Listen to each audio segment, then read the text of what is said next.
Fala pessoal, depois de um longo e tenebroso inverno, tô de volta. Na verdade, fui desenterrado por um filme que mexeu muito comigo e tá mexendo com muita gente ao redor do mundo. Everything, Everywhere, All at Once, tudo em todo lugar ao mesmo tempo. E nesse vídeo aqui eu vou provar para você, ateu cristão, que o multiverso existe de verdade, hein? Fica aqui até o final. Meu nome é Diego Barreto e esse aqui é o meu canal de reflexões. Cara, que filme. Que obra de arte. Na verdade, o filme é uma experiência, né? Tanto do ponto de vista cinematográfico, quanto do ponto de vista pessoal. Assisti ele na Amazon Prime faz uns 5 dias e tenho pensado nele todo esse tempo, a ponto de sentar aqui e voltar a gravar. E o filme parece que é como se você estivesse assistindo um seriado de 4 episódios, de 1 hora, em 2x no YouTube, saca? São 2 horas de filme com tanto conteúdo tão denso que a sensação que a gente tem é que o filme é bem mais longo do que parece. Não é porque ele é monótono ou chato, não. Pelo contrário, você não desprega o olho dele em hora nenhuma, é muito dinâmico. Mas porque tem tanta coisa nessas 2 horas que você parece que lê um livro.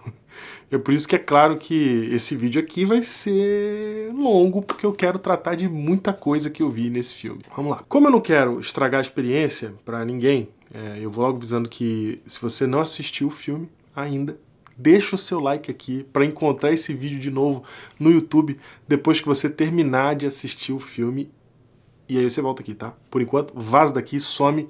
Não estraga a experiência me ouvindo agora, porque vai ter muito spoiler nesse vídeo hoje. E tchau. Tchau pra quem não assistiu. Vai. Quem assistiu tá aqui porque tá doido pra falar desse filme. Então já se prepara pra comentar aí o que você percebeu do filme, o que eu não vou mencionar hoje aqui, e deixa suas impressões aí em geral do que você assistiu, do que você vivenciou vendo esse filme. O filme é muito pretensioso no seu objetivo mais profundo, mas é extremamente despretensioso na sua proposta superficial.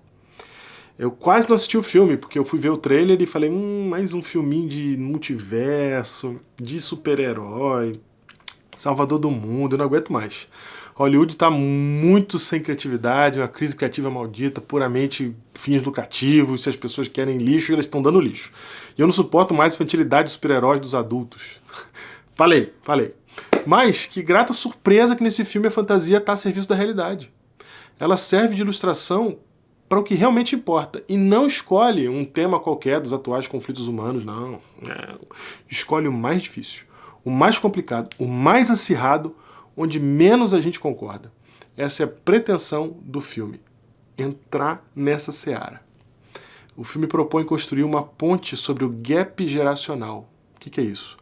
É o abismo que se forma sempre entre as gerações, dentro do núcleo mínimo da humanidade, que é a família. Depois isso acaba se estendendo para a sociedade, nos âmbitos religiosos, ideológicos, filosóficos, identitários e culturais. E só de se aproximar dessa zona de conflito pela via da família, o filme acerta genialmente, porque ele entende que todas as nossas confusões se iniciam no seio da família e nessas relações familiares que a gente tem. Esse é um acerto antropológico, psicológico e sociológico. Uma baita pretensão dos caras, porque eu fico imaginando os maiores filósofos, psicólogos, sociólogos sentados numa mesa dizendo assim, vamos criar uma narrativa para a gente explicar o caos contemporâneo e dar uma resposta para ele. Eu não sei como que isso poderia ser possível, eu não achei que isso pudesse ser executado e foi executado muito bem por eles. Eles conseguiram. O que eu vou dizer agora é até drástico, mas esse filme superou Matrix no seu impacto cultural e no que ele pode causar. E mais ainda, fizeram isso indo no cerne do problema do indivíduo contemporâneo e trataram do assunto mais complexo e difícil possível, o sentido da vida. Como se não bastasse, adicionaram uma realidade a mais nessa complicação toda que, vamos falar do sentido da vida numa realidade multicultural. Cada cultura responde diferente a esse problema, né? Então é um desafio maluco. Como é que se transpõe tantos abismos assim? Como construir pontes aqui? E a via que eles encontraram foi, não importa a cultura, todos temos famílias, todos sabemos o que isso significa, e o pragmatismo da vida foi a linguagem que eles escolheram para se guiar por esse diálogo. Porque a história fala por si mesma. Mesmo que hajam alguns diálogos filosóficos, e eles são muito bem colocados no cotidiano das pessoas, o roteiro em si faz isso muito bem, é genial. Porque esse filme, ele consegue criar esse diálogo nesse contexto polarizado que a gente está e ainda propor uma solução. E isso, meus queridos, é um marco na cultura da globalização. É um marco cultural na globalização, vou colocar assim. É a primeira narrativa contemporânea a ganhar os holofotes que se arvora a desafiar o niilismo. Mais tarde eu vou explicar isso, mas uma narrativa pós-moderna. Isso, para mim, é um marco cultural da nossa era e uma sinalização de um ponto de virada. É por isso que eu tenho certeza que ainda vamos ouvir falar muito desse filme. Ele também consegue construir uma linguagem que, ao mesmo tempo, vai falar para a geração atual e assim como vai falar para a geração anterior. E daqui para frente eu vou me referir a esses dois grupos sempre por esses termos. Geração anterior, que são os pais, e geração atual, os filhos. Quem que ia ousar fazer um negócio desse? Mas um dos segredos do filme é exatamente esse. Ele não se propõe como uma resposta, ele se propõe como uma história de fantasia e de comédia. E ele é executado com maestria. Isso é cinema como a gente não vê há década, é arte pura. Tecnicamente esse filme é inacreditável, atuação, direção, edição, roteiro, trilha sonora, efeito especial, até o figurino, conceito de arte. Vai ganhar muitos prêmios, fica prestando atenção nisso aí. O título do filme é Everything, Everywhere, All at Once. E isso por si só já é uma denúncia ao nosso estilo de vida. Tem uma palavra aqui que não foi dita. Se você parar pra pensar, qual que é a única palavra que faltou nesse jogo de palavras aqui? Everyone. Ou everybody. Porque hoje todo mundo está vivendo exatamente assim, querendo ter tudo, abraçar tudo, realizar tudo e estar em todos os lugares, tudo de uma vez. Essa é a frase no túmulo de todos nós diante das ansiedades contemporâneas. Está todo mundo vivendo assim. E isso não faz sentido, o menor sentido. Assim como a frase tudo em todos os lugares ao mesmo tempo não faz. Essa frase não cabe para nada que é humano e ela não faz sentido como que alguém vai viver assim. E durante o filme nós vamos tentar dar sentido para a frase ao ver a narrativa só para descobrir no final que ela não tem sentido mesmo. E isso tanto nos afeta a todos que a cena inicial do filme acontece com o foco em um espelho por onde a história vai ser contada. É um convite para você se enxergar nessa história porque ela é sobre todo mundo. A palavra não dita. Everyone. É um desafio fazer esse vídeo aqui porque são muitos detalhes e eu não quero dissecar muito para não estragar a obra. C.S. Lewis até comenta que para dissecar a gente acaba matando. E eu quero que essa obra cumpra o seu papel. Mas eu vou tentar iluminar e dar destaque às partes mais poderosas que mexeram mais comigo aqui. Então vamos lá. O gap geracional é uma coisa que ocorre toda vez que uma nova geração questiona os valores e o estilo de vida da geração anterior. A geração anterior sempre tende ao conservadorismo, para poder preservar os valores que trouxeram eles até aqui. Enquanto a geração seguinte sempre questiona esses valores para construir novos. Exatamente porque uma geração sempre questiona a outra, fica claro que nenhuma geração acerta completamente. Porque a que está questionando hoje vai ser questionada amanhã. Logo, todas as gerações são condenáveis em pontos importantes. Por isso, os estilos de vida de ambas as gerações não fazem sentido. E o filme vem para denunciar exatamente isso. Nem sobre o paradigma da geração anterior, nem sobre o paradigma da geração atual, a vida tem feito sentido. O filme, então, convida a, em vez da gente justificar nossas próprias posições, a buscar empatia sobre a posição dos outros, visto que estamos todos no mesmo barco, e servir ao outro em vez de se servir. Olha só, esse filme tem mensagens bem profundas, em muitas camadas, mas essa é a mais simples delas e a que importa mais. Se ela for entendida, já vai ter cumprido o objetivo do filme. E o objetivo do filme é que, no mínimo, a gente aprenda a se escutar. E é por isso que, na primeira cena, encontramos a personagem principal sendo incapaz de exatamente fazer o quê? Escutar. Logo após as primeiras falas do filme, que são do esposo, você vai ver ele dizer para ela, depois de já ter dito muita coisa, eu sei que você não está me escutando. Mas repara, nessa cena toda, a cena pré-introdutória te convida a ver a história por meio de um espelho. A família está claramente no centro desse palco. Na primeira cena, a personagem principal está tentando se concentrar em inúmeras tarefas ao mesmo tempo, em uma cena completamente caótica, que já nos deixa ansioso já de cara quando a gente vê a cena. Em que o marido interrompe ela abruptamente e ele quer achar um espaço de atenção para uma conversa muito importante, mas ele não encontra esse espaço e sabe que a sua mulher, embora esteja respondendo ele ali, não está ouvindo.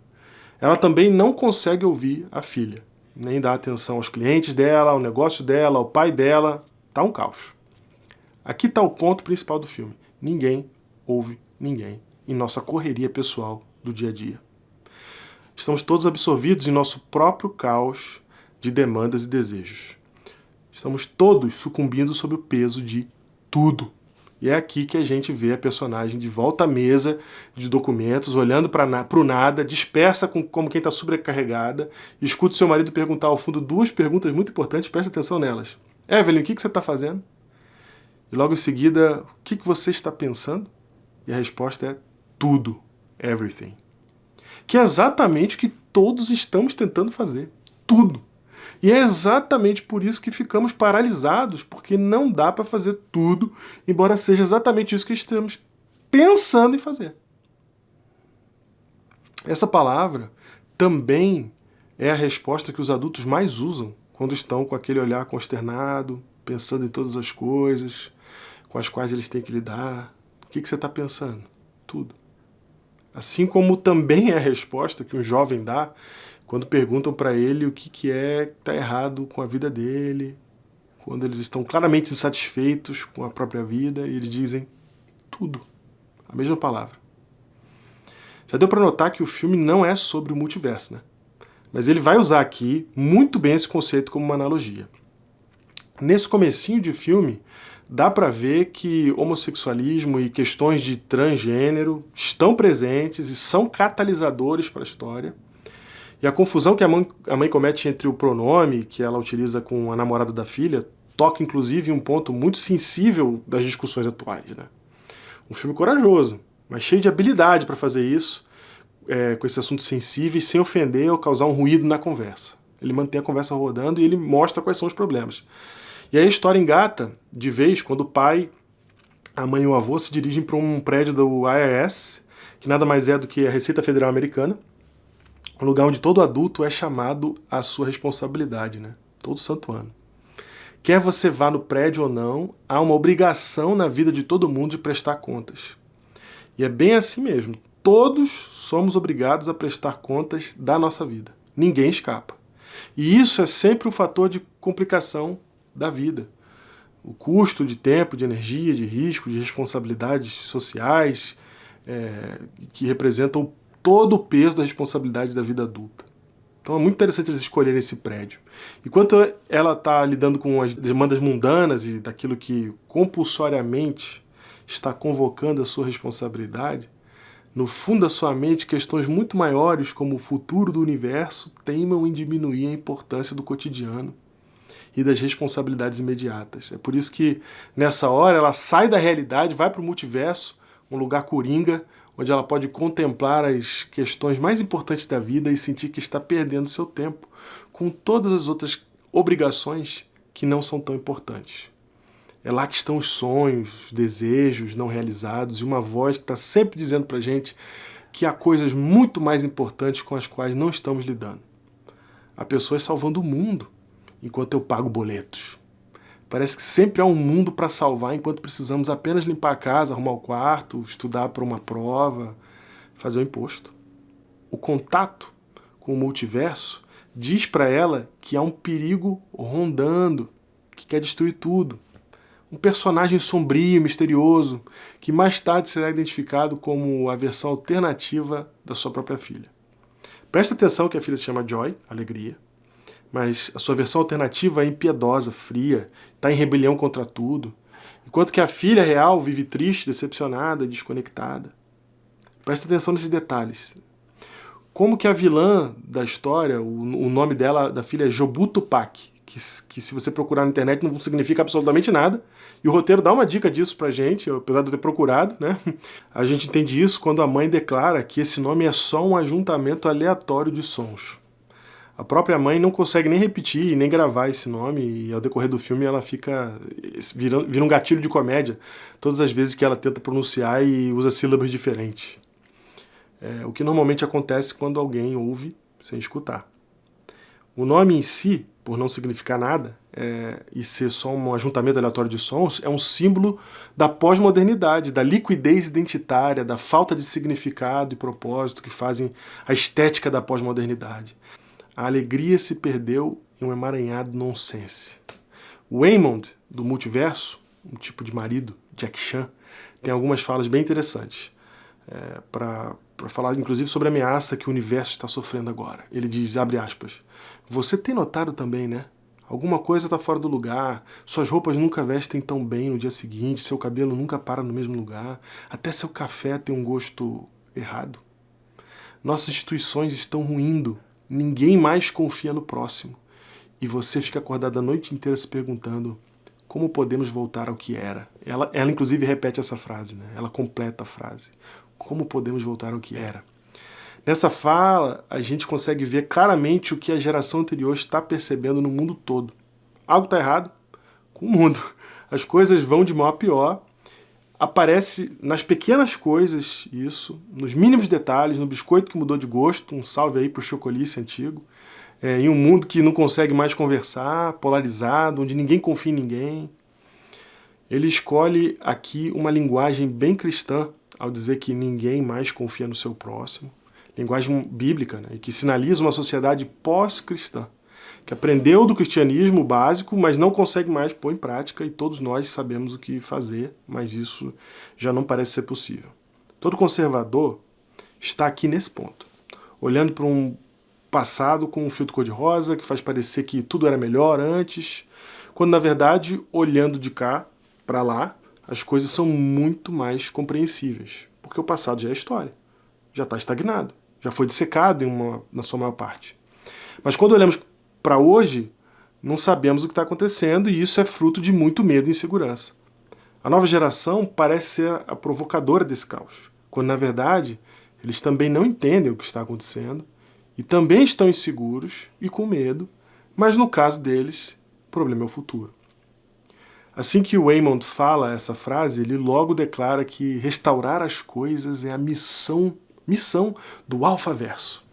Olha que nomezinho mais interessante, Alfaverso. Não acho que foi à toa não, porque a missão do Alfaverso é o de resolver o problema pela força, assim como um dos símbolos do conservadorismo, o macho alfa. Eles carregam as suas lógicas conservadoras de eliminação do mal, sem qualquer esperança de convívio com ele. Embora eles não sejam maus em si, para eles os fins justificam os meios, vidas são dispensáveis em nome de um bem maior e a força é o único caminho. Mas chegou a hora de falar do outro lado aqui também, da geração atual, do mindset do momento, né? Depois de uma série de cenas de ação e luta, bem ao estilo oriental, Evelyn se vê então numa cena de divórcio, enquanto luta contra um ser poderoso do multiverso. E aí os cortes entre o que acontece na vida emocional e o que acontece no multiverso são para ilustrar as reais emoções da cena, onde tudo parece que está calmo, tranquilo, estão discutindo, né? Há uma guerra interna acontecendo e, como sempre nessa sociedade moderna, I love you é dito de qualquer maneira, sem qualquer significado. O filme é bastante engraçado, me fez dar várias gargalhadas nesse momento, por exemplo. É engraçado como... de um lado ela está tendo uma DR sobre o divórcio com o marido, do outro ela tem que dizer eu te amo, de todo o coração para o monstro, né? Só para poder resolver uma situação. É muita coisa sendo dita nesses paralelos aí. É nessa hora e diante do perigo iminente da morte que ela faz uma pergunta-chave. O que pode ser pior que a morte? A resposta é a descrição do que criou a vilã da história, Jobu Tupac. Ela perdeu a conexão com a realidade quando perdeu a crença em uma verdade objetiva, fecha aspas. Bum! A definição de livro-texto em qualquer faculdade de humanas sobre o que é pós-modernismo é exatamente essa. Não crer numa verdade absoluta. Nessa imagem mesmo você vê o que a pós-modernidade faz ao tentar transformar, alçar uma interpretação à categoria de verdade, quando na verdade ela é apenas uma interpretação da verdade. A verdade é independente das interpretações. Sabe o que é pior que a morte? Viver confuso, girando em círculos, sem resposta para a vida, sem sentido para a vida, sem uma realidade objetiva e sem acreditar em uma verdade absoluta. O filme não vai negar, em hora nenhuma, a subjetividade infinita das interpretações da vida. Ele não vai dizer que, como seres humanos, nós sabemos que verdade é essa. Mas ele vai apontar claramente qual é o fim desse pensamento. Uma vida miserável, que pode ser vista como pior do que a morte, já que muitos que compartilham dela chegam a preferir terminar sucintamente com a própria vida. Jobu Tupaki é então apresentada como sendo essa pessoa. Ela é tudo ao mesmo tempo. E a personificação do pós-modernismo, do niilismo, tanto no design, na roupa, no cabelo, no jeito imprevisível, no estilo camaleão, na tentativa de chocar e de romper com o status quo, na multiplicidade de vozes, de tons. Ela é autodestrutiva, é intensa, é misteriosa, é sensual, é caótica, é representação da geração atual. Uma geração que não sabe lidar com o não. Ela destrói um guarda em uma explosão de confetes por dizer a ela que ela não podia. A geração anterior está assustada com os atos da nova geração e não a compreende e a vê como um monstro, fica chocada, eles querem destruir tudo. É a frase que se repete sobre o Jobu. Um parênteses aqui é que eles conseguiram não estragar a obra utilizando cenas chocantes de morte e sangue. Você entende o impacto do que está acontecendo, faz a reflexão, mas não precisa ser exposto ao ultraviolento, né? E isso é muito bom para famílias pudessem assistir, fecha parênteses aqui. Mais tarde, ela leva a mãe para conhecer o bagel, um círculo com um vazio no meio. Ela mesma diz que ele representa a vida sem sentido de quem está andando em círculos. Abre aspas. Eu fiquei entediada e pus tudo num bagel. Everything on a bagel. Fecha aspas. Essa é uma frase, inclusive, bem da cultura americana. Jogar tudo num bagel é uma frase comum aqui. Mas ela diz o que foi que ela lançou no bagel. Abre aspas. Foram sonhos e esperanças. E aí tudo colapsou em si mesmo. Se transformou na verdade. Tudo é apenas um arranjo aleatório de partículas em uma vibrante superposição. Tudo que fazemos é escoado por um mar de outras possibilidades que se revezam. A mãe então pergunta para a filha o que é verdade. Ela dá então a única conclusão possível a partir desse raciocínio. A verdade é que nada importa. E tudo isso parece realmente muito lógico. Principalmente se você não acredita em Deus. E acredita que a vida é simplesmente um arranjo de moléculas aleatórias. Isso é muito convincente, na verdade. Ao ponto que a mãe começa a aceitar essas ideias. E o que o filme está fazendo aqui é novamente genial. Quando o filme apresenta o niilismo na sua melhor luz possível, explicando direitinho os seus argumentos e expondo com clareza as suas ideias, ele chega a parecer que está de fato pregando essas ideias, quando na verdade ele está fazendo um Iron Manning. Sabe o que é isso? É uma técnica muito sofisticada de combater ideias. Pouquíssima gente sabe disso. Trata-se de apresentar o argumento do adversário na melhor luz possível.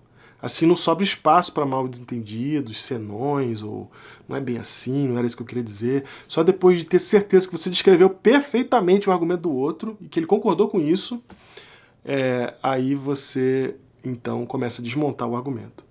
É por isso que os argumentos niilistas são expostos ao ponto de convencer a personagem principal e, por consequência, a audiência. Só então é que a gente pode realmente dialogar sobre isso. A mãe, então, sucumbe a essa lógica, a gente sabe disso porque os seus olhos começam a escurecer. A lógica do materialismo, ela é muito deprimente. Essa é a última consequência desse tipo de pensamento. Depressão e perda de sentido. Essas frases sem esperança são a última consequência de uma visão de mundo materialista, que entende que somos uma mera coincidência cósmica, um ajuntamento fortuito de probabilidades. E se isso é verdade, qual a única conclusão possível disso? Se nada importa, então tudo é permitido. E se tudo é permitido, eu não quero falar aqui o que pode acontecer para evitar gatilhos em mentes fragilizadas aqui, mas acho que você já entendeu, né? Muitas das coisas mais terríveis que têm acontecido ultimamente estão empoderadas por essa noção aí. A geração Rick e Morty está perdida em um loop infinito de universos que reduzem a nada o que é a existência humana. Não é de se admirar que essa visão de mundo vai gerar apatia e um tipo de desespero bastante dark. Mas olha só, perceba que eles se tornam vítimas dessa visão de mundo. Como nada importa, eles vão se tornando cada vez mais inadequados aqui. São vítimas do entretenimento e escravos da dopamina, eles não conseguem resultados porque o mundo está de fato mais difícil e agora lhes falta a disciplina mínima, então torna-se preferível culpar o jogo, o sistema. Por isso a geração anterior luta contra uma ameaça destruidora, enquanto a geração atual contra um sistema, representado por universos interligados na história. A geração anterior lida com o medo do desconhecido e a atual com o ressentimento daquilo que é bem familiar. A conclusão é que o niilismo chega, não é porque a lógica se impõe, é porque eles precisam se libertar de um ambiente sem esperança para o que eles sonham. E em um ambiente sem esperança, acreditar que nada importa liberta. Jobu Tupaki, inclusive, diz isso, abre aspas, a sensação é boa, né? Se nada importa, a dor e a culpa que você sente por não ter feito nada da sua vida desaparece. Há uma busca pelo bem-estar em se relegar os valores da geração anterior porque eles se mostraram sem efeito e negativos. O problema são os efeitos colaterais desse remédio. Esse filme toca no cerne do problema mais sombrio dos nossos tempos. Eu vou ter que falar aqui, não vai ter jeito. Os assassinatos em massa. E você nem percebe, mas ele está mostrando o que leva as pessoas a chegar nesse lugar super sombrio. Quem chega ao ponto de fazer essas coisas sempre está envolvido com discussões na internet e em fóruns usando os mesmos termos da Jobu Tupaki. Eles se declaram os despertos, porque acordaram para a realidade. O último assassinato em massa que aconteceu antes da gravação desse vídeo aqui foi no 4 de julho americano, em Chicago. Um jovem que tinha a palavra desperto tatuada em cima do olho esquerdo. O nome artístico dele, inclusive, que ele escolheu para a sua carreira de rapper era esse, e onde ele destilava as mensagens com o raciocínio de Jobu Tupaki. Esse é um assunto muito sensível e delicado, mas o filme vai lá de maneira muito sutil. O filme então termina com a consequência final e inevitável de tudo. Evelyn morre, com a fratura da sua mente. Sobem as letras, mais uma peça infame dos diretores aí, maravilhoso, maravilhoso. O fim do filme no meio do filme, eu ri muito. E a história depois recomeça. E quando ela recomeça everywhere, em todos os lugares. Ela destrava o poder que ela estava buscando e se torna como a Jobu Tupaki. Ela agora está em todos os universos ao mesmo tempo. Essa parte do filme é sobre acompanhar outras vidas, sonhar com elas, se perder em tantos universos que não são o nosso. Agora você vai ver que o multiverso existe de verdade. Evelyn percebe que pela força não vai vencer a filha, e nem é isso que a filha realmente quer. Incrivelmente ela só quer ser ouvida. Ambas voltam para a cena do bagel, e a mãe com uma roupinha conservadora, enquanto a filha com uma roupa abusada, vão em direção ao bagel. A filha acusa a mãe de roubar sua alegria, fazendo uma referência ao nome dela e ao colocar ela dentro de uma caixinha com as suas noções de certo e errado. Ela diz que foi libertada pelo bagel e agora vai libertar a mãe também. É nessa hora que ela então confessa que, abre aspas, eu só estava procurando alguém para ver o que eu vejo e sentir o que eu sinto. A busca dessa geração atual é por empatia, identificação, pertencimento.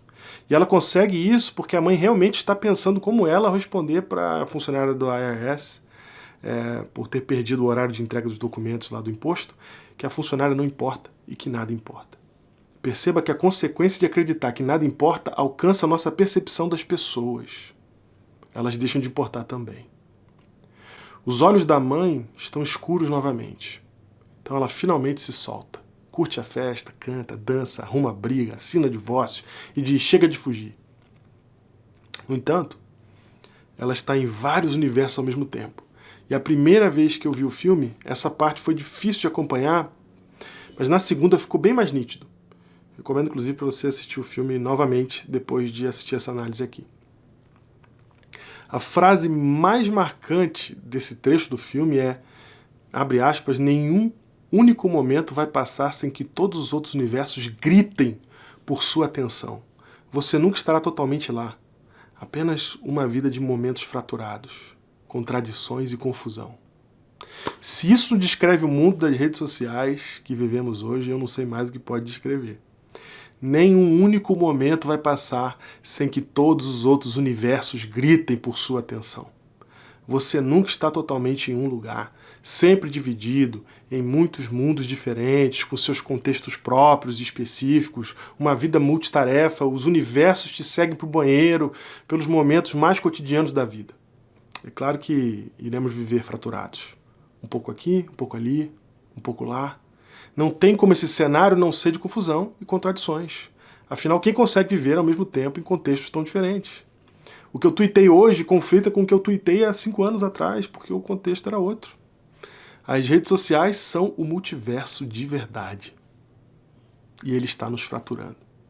Nele você tem personalidades diferentes, contextos diferentes, demandas diferentes, linguagens diferentes, amigos diferentes, lugares diferentes, tudo ao mesmo tempo. O tempo todo.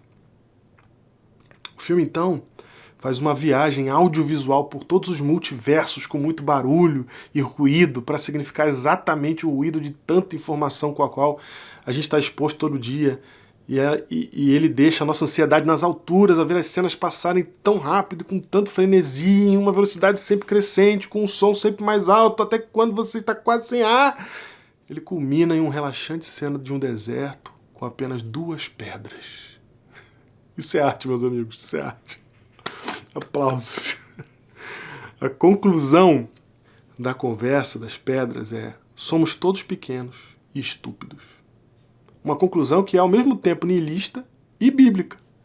Olha que engraçado, uma frase que cabe para o ateu e que cabe para o crente, para o budista, agnóstico, adventista, quem for. É importante destacar aqui que, a despeito de uns cristãos desinformados aí, a Bíblia nunca disse que nós somos o centro do universo. Ao contrário, a Bíblia já diz há milênios que o homem é um fragmento de pó no deserto e um afetado pela queda do homem. Para dizer o mínimo, ele é mesmo um estúpido. Quase no fim do filme, achamos um ponto de convergência. Nisso aqui, todos nós podemos concordar. Ocidentais, orientais, chineses, americanos, brasileiros, italianos, alemães, judeus, cristãos, heterossexuais, homossexuais, esquerda, direita, conservadores, progressistas, cientistas, conspiracionistas, velhos, jovens. Isso tem uma coisa que é certa, é que beiramos a insignificância no grande esquema da vida. E somos todos estúpidos. Que coisa linda, gente. Que coisa linda que podemos concordar com esse fato e, portanto, concluir que o que todos precisamos para começo de qualquer conversa é humildade. O niilismo chega, então, ao fim de sua tese e assume que, na verdade, queria ter esperança. O esgotamento de todos os seus argumentos, por melhores que sejam, ainda os deixa no vazio profundo e ele precisa de mais, mas não tem de onde tirar. O niilista, se estiver correto e convencer o mundo inteiro, permanece no mesmo vazio. Então essa não pode ser a resposta. Jobu assume então que criou o bagel não para destruir tudo, mas para destruir a si mesma, emulando o fim do caminho niilista, a autodestruição, surfar a Kali Yuga, automutilação, bulimia, suicídio, fugir dessa realidade. Mas ela não quer fazer isso sozinha, porque sozinha é exatamente o problema. Ela quer ser notada. Nem vou falar mais nada aqui que você já está entendendo, né? É quando em um dos universos acontece algo que tira a Evelyn do lugar. Ela encontra compaixão e empatia. Ela nem entende como, mas isso faz ela perceber que seu marido sempre ofereceu isso para ela. É uma cena tocante, quando ele cata os cacos de vidro da janela que ela quebrou na fúria louca dela, enquanto vai cantarolando uma música. Isso imediatamente impacta o ambiente e deixa o clima melhor. Ela começa a perceber o marido pela primeira vez no filme. E é então que ele, o Zé Mané bundão, enxergado como fracote o filme inteiro, assume o protagonismo e faz o mais importante discurso do filme. Abre aspas, eu sei que vocês estão todos lutando porque estão assustados e confusos. Exatamente os sentimentos das duas gerações, ou dos lados opostos de qualquer situação. Porque aqui começamos a sair das gerações e estender isso para todos os conflitos humanos. Eu também estou confuso, diz ele, assumindo a sua própria limitação de entender a realidade. Continuando, todo dia eu não faço ideia do que está acontecendo. E não é assim com todos nós? É impossível acompanhar o que acontece todos os dias no mundo e estamos todos com a mesma sensação que ele, de que não temos ideia do que está acontecendo. São muitas variantes, muitos acontecimentos, muitos mistérios. Para onde tudo isso aqui está indo? Ninguém sabe. Mas de alguma maneira, parece que é tudo culpa minha, diz ele. E todos nós carregamos em algum nível o sentimento de fracasso em alguma área da nossa vida. Abre aspas. A única coisa que eu sei é que devemos ser kind. A tradução vai dizer gentis, mas é mais do que isso. A palavra em inglês não é apenas gentil, ela vai além, é ser bondoso, é ser amável. Em português, amável carrega mais o sentido da palavra do que gentil. Ele conclui dizendo, por favor, sejam amáveis, especialmente quando nenhum de nós sabe o que está acontecendo. Essa é uma mensagem direta para todos nós no mundo hoje, em todos os espectros. Ele vira para a esposa que tinha acabado de tentar matá-lo e diz, por favor, seja bondosa. Ela responde, é tarde demais, Waymond. Representando o quão difícil é voltar atrás, desfalar, desfazer, pedir desculpa, assumir, mudar de rota, se arrepender. Todas essas coisas ferem nosso orgulho. É sempre tarde demais para voltar atrás. Waymond insiste, não diga isso. Sempre, gente, sempre dá para corrigir a rota. O argumento que é tarde demais nem faz sentido se você pensar bem nele. Se há vida, há chance. Sempre dá para corrigir a rota. Assim como imagens de bondade e de good vibes do marido dela se juntam para inspirá-la a mudar sua postura, eu te digo, olhe para as boas pessoas que temos. Foque sua mente naquelas pessoas amáveis e inspiradoras que passaram pela sua vida, ou que talvez estejam aí agora sofrendo a sua toxicidade, as suas buscas pessoais, os seus interesses que atropelam os outros. Mas elas não desistiram de você, continuam aí lutando. Ela encontrou um bom modelo, alguém com um estilo de luta melhor que o dela. A gente descobre então que o Waymond não era o fracote, era o mais forte. Nesse momento, um arco muito importante da história se fecha, que abriu lá no primeiro ato. Quando ela aprende Kung Fu, ela descobre que sua vida seria de glamour, fama e riqueza se não tivesse casada com Waymond. Inclusive, ela fica tentando informar isso para ele quando ela descobre, mas algo sempre interrompe essa tentativa de maneira cômica. Mais tarde, ela vai descobrir que para ele também seria assim. Nesse momento, no universo que ela estava, ele se tornou um CEO. Aparentemente, um atrapalhou o outro. A matemática simples nos diz que esse jogo foi mal jogado quando eles decidiram ficar juntos no universo principal da história. No entanto, ela descobre nesse momento, pelas palavras do Waymond, CEO, que embora eles tenham tudo que ela não tem hoje, eles são infelizes por não ter tudo o que ela hoje tem. É nesse momento que Evelyn escolhe ser amável. Abre um novo olho de entendimento no meio da testa, cômico e ilustrativo, inclusive, algo que ela começa a lançar sobre as outras pessoas também, como um sinal de que isso deve ser espalhado por quem entendeu a mensagem. Em seguida, ela começa a perceber que sempre tem algo bom nos outros, por piores que eles sejam para nós. A atitude dela muda e, em vez de lutar, ela começa a servir. Ela começa a usar suas energias para ajudar as pessoas a terem o que elas querem e precisam. Em vez de vencer e matar, ela passa a convencer e melhorar a vida de quem luta contra ela. Servir é melhor do que se servir. Essa consequência do filme é muito poderosa. Ela começa a aprender a lutar como Waymond, colaborando com a felicidade dos outros. Agora sim ela encontra sua autoestima de verdade ao enfrentar o seu pai e assumir quem ela é, com todas as suas falhas e assumindo o quanto ela tem sido ingrata com quem mais a ama. A sequência termina com ela aceitando a filha como ela é e lutando por ela. Tem uma cena muito linda aqui da família lutando junta por um membro desgarrado, né? É a primeira vez que vemos essa família realmente unida. Mas a geração atual precisa de espaço e pede por liberdade. Abrindo mão do controle que a geração anterior costuma tentar manter, ela finalmente dá liberdade para sua filha tomar o rumo da sua própria vida. Mas numa última atitude de amor, percebendo a covardia de apenas deixá-la seguir seu rumo, ela retoma o diálogo de maneira mais honesta possível dessa vez, com direito a palavras clássicas de todos os pais, que todos os pais odeiam ouvir também da geração atual, né? E daí? E awkward. O detalhe sutil aqui, que vai tocar o coração dos boomers, né? Evelyn dialoga falando realmente o que pensa dessa vez, e o que sente, e o quanto que ama, a despeito de qualquer coisa. E o filme faz um grande favor a todos nós em não utilizar a palavra amor. Obrigado, Daniels. Obrigado. Porque se eles tivessem feito isso, a gente perderia muito da mensagem, porque a palavra está surrada, significa toda sorte de coisa no mundo da gente hoje aqui, menos amor de fato.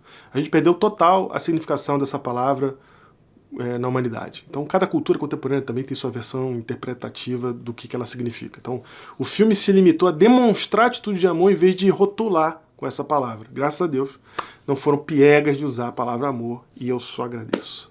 A geração anterior, ela precisa entender que o barulho da geração atual é em parte porque eles querem ser notados e aceitos. A mãe, então, termina com uma frase de subversão ao niilismo, que responde à questão que ela levanta usando suas mesmas palavras. Ela diz para a filha que ela pode ser o que ela quiser, afinal, nada importa. Mas não se engane aqui, a frase tem outro significado nesse contexto. Ela usa a mesma frase para dizer coisas diferentes. A primeira frase é dita com total desdém por todas as coisas. Essa aqui é dita como libertação daquilo que oprime também, só que dessa vez sem precisar destruir a própria vida. Se nada importa, então nada deveria te impedir de viver bem a sua vida. É a mesma frase, mas com conclusões diferentes, menos cínica e mais positiva. Se tudo é permitido, então permita-se viver, e da maneira como você prefere.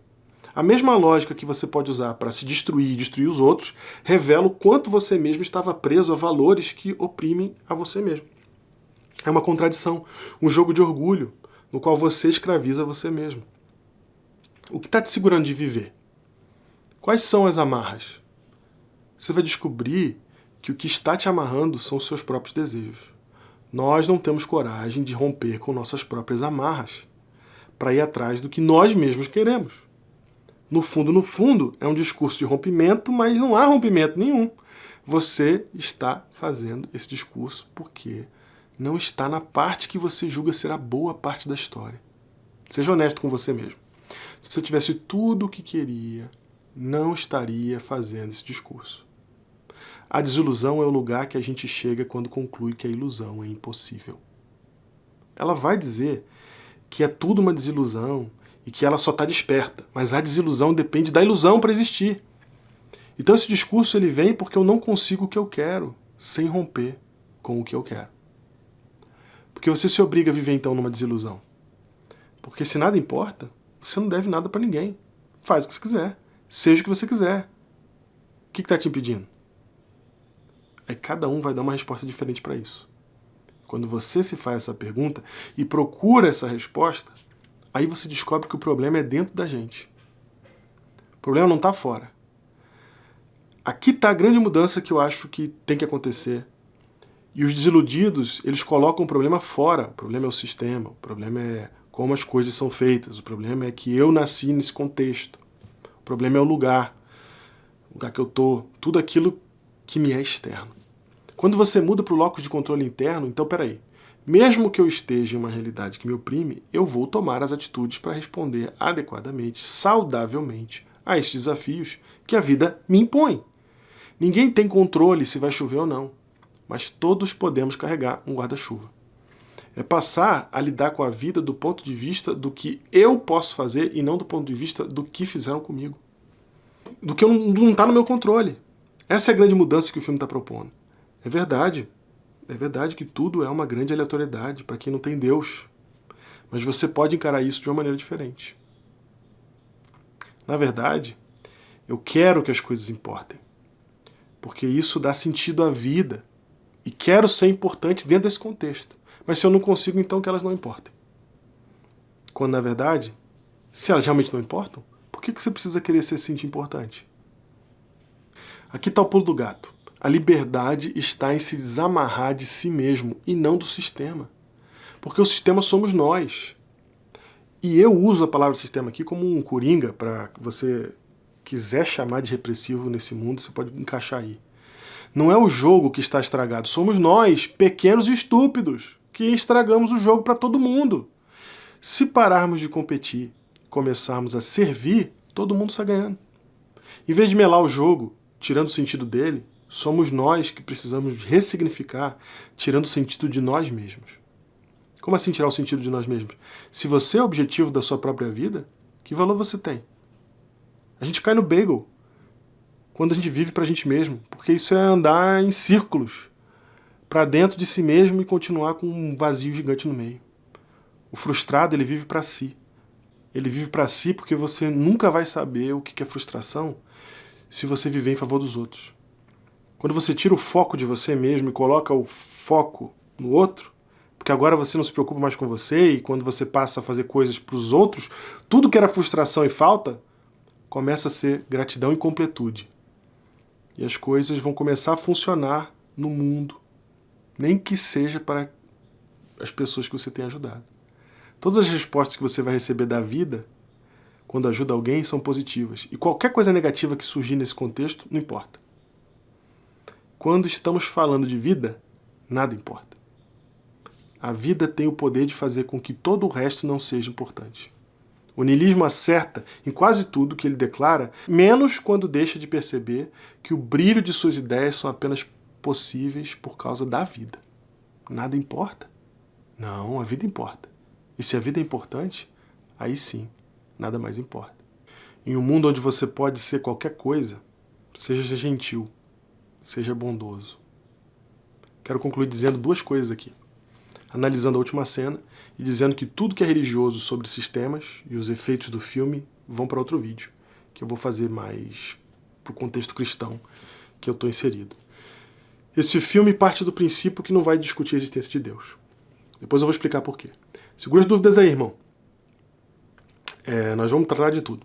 Só para dar um spoiler aqui, considera o seguinte, ó, só tem um que pode lidar com tudo, estar em todos os lugares e fazer tudo ao mesmo tempo. Se é isso que estamos tentando fazer com as nossas vidas, em última instância, a gente está sonhando em se tornar quem? Mas segura aí. Vamos para a última cena. Tudo ao mesmo tempo. All at once. A humanidade se constrói e se reconstrói por meio de laços familiares. Antes de consertar o universo, o que realmente precisamos é de ser quem precisamos ser dentro do nosso núcleo mais íntimo de humanos. É por isso que o filme começa com a família e termina com ela. O filme começa com todos os se interrompendo, cada um indo em sua própria direção e buscando seus próprios interesses, e termina com a harmonia de se ajudarem a ir para o mesmo lugar. Repara nas duas cenas. Assista a primeira e a última para você ver essas diferenças. Veja como na primeira eles se esbarram e se atrapalham e na última eles se ajudam. Tudo ao mesmo tempo. All at once. É todo mundo fazendo parte da vida de todo mundo contribuindo. É sobre sincronia. Não é à toa que o filme conta com a sincronia de dois diretores com ascendência chinesa e o outro com ascendência americana. Ambos com algo em comum, o nome Daniel.